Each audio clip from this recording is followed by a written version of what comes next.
सरकार के ऊपर कर्ज लगातार बढ़ता जा रहा है। वित्त राज्य मंत्री पंकज चौधरी की तरफ से सोमवार को संसद में बताया गया कि मौजूदा वित्त वर्ष के अंत तक केंद्र सरकार के ऊपर कर्ज की देनदारी बढ़कर 155 लाख करोड़ से ऊपर निकल जाएगी, जो देश की जीडीपी के हिसाब से देखें तो 60% से ज़्यादा है। मार्च में खत्म हुए वित्त वर्ष 2021-22 के दौरान सरकार की कुल देनदारी 138 अरब लाख करोड़ के आसपास की थी। इस कर्ज में अगर राज्यों का कर्ज शामिल कर लिया जाए तो मार्च 2023 तक यह आंकड़ा बढ़कर 195 लाख करोड़ रुपए का हो जाएगा, जो जीडीपी के 82% के लगभग बराबर होगा। सर, भारत में कर्ज की वास्तविक स्थिति क्या है? बिल्कुल कितना कर्ज है अगर सारा कर्ज जोड़ लिया जाए तो?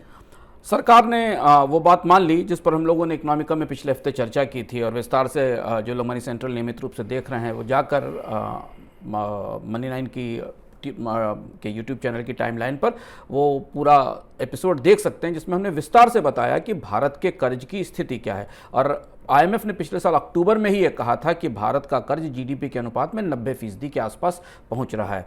90% इसलिए क्योंकि 83% का आंकड़ा तो आधिकारिक रूप से सरकार ने ही स्वीकार किया है कि केंद्र और राज्य सरकारों का कर्ज मिलाकर इतना है। इसके अलावा सरकारी कंपनियों का कर्ज है, ऑफ बजट बारोइंग्स हैं, और जो सरकार की संस्थाएं कर्ज लेती हैं उन सबको अगर मिला लिया जाए तो सरकार के खाते से अकेले कर्ज लगभग 90 से 100% 100% के आसपास पहुंच जाएगा। इसके संकेत हमें आर्थिक समीक्षा ने भी दिए थे, पर सरकार ने बात स्वीकार की है। हालांकि उसका कहना है कि डेट प्रोफाइल रोबस्ट है, मजबूत है, कोई बड़ी चुनौती नहीं। पर इसमें एक और भीतर की बात है जो हमारे लिए समझना ज़रूरी है कर्ज के मामले में, शुभम, कि सरकार का जो इंटरेस्ट पेमेंट है वो 6.23 लाख करोड़ रुपए पर पहुंच गया है, और इसमें रिकॉर्ड बढ़ोतरी हुई है। और यही वो दबाव है जिस दबाव को हम अगले सवाल के साथ समझने की कोशिश करेंगे।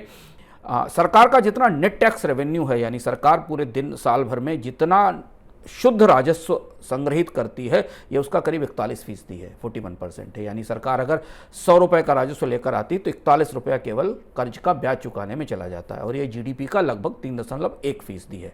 और ये पिछले साल FY21 में करीब 5.56 लाख करोड़ रुपए था, वहाँ से बढ़कर 6.23 लाख करोड़ रुपए के आसपास हो गया। जीडीपी की तुलना में बढ़ोतरी काफ़ी बड़ी दिखती है, 2.8% से बढ़कर 2.8% से बढ़कर ये 3.1% पर पहुँच गई है।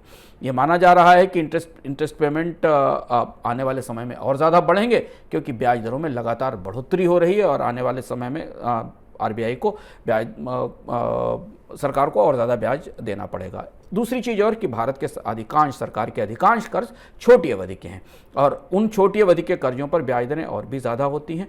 सरकार के कर्जों का, केंद्र और राज्य सरकार के कर्जों की मैच्योरिटी का एक बड़ा क्रम अगले साल से शुरू हो रहा है। ये भी बात कर्ज के पूरे आकलन में सामने खड़ी हुई है, जिसे सरकार ने आज विस्तार से तो नहीं बताया, लेकिन इसकी रिपोर्ट्स उपलब्ध हैं कि सरकार को की देनदारी कर्ज की, और जो पुराने कर्ज उन्हें चुकाने के लिए या तो सरकार को नया कर्ज देना पड़ेगा या उसे इतना कैश फ्लो पैदा करना पड़ेगा सरकार को अपनी बैलेंस शीट में कि वो इस पुराने कर्ज की वापस देनदारी चुका सके। सर, कोई राज्यों को लेकर नए नियमों की भी बात चल रही है, वो क्या नियम हो सकते हैं? ये महत्वपूर्ण बात है।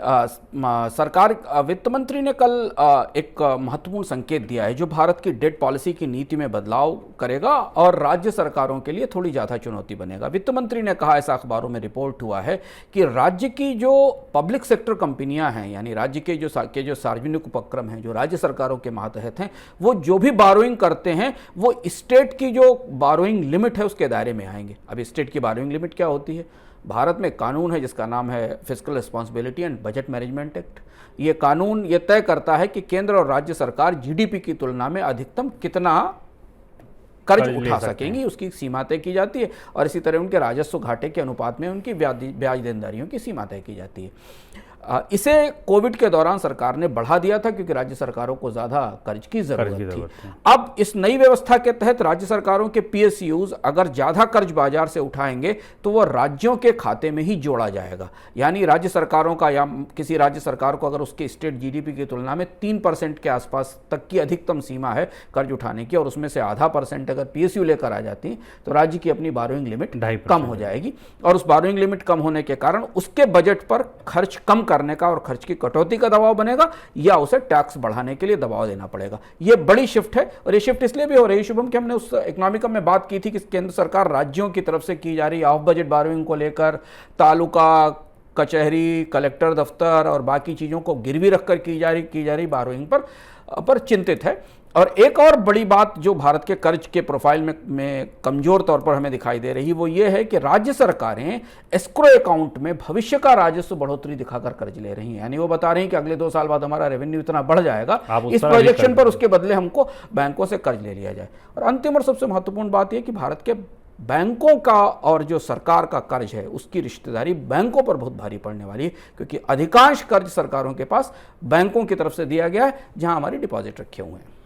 बिल्कुल, ये वाकई बड़ी चुनौती है और इस पर विस्तृत जानकारी आप अगर देखना चाहें क्या भविष्य हो सकता है, कैसे इसको हम मैनेज कर सकते हैं, तो आप इकोनॉमिकम का पूरा शो इस रविवार का देख सकते हैं जिसका टाइटल है कितने कर्ज में भारत।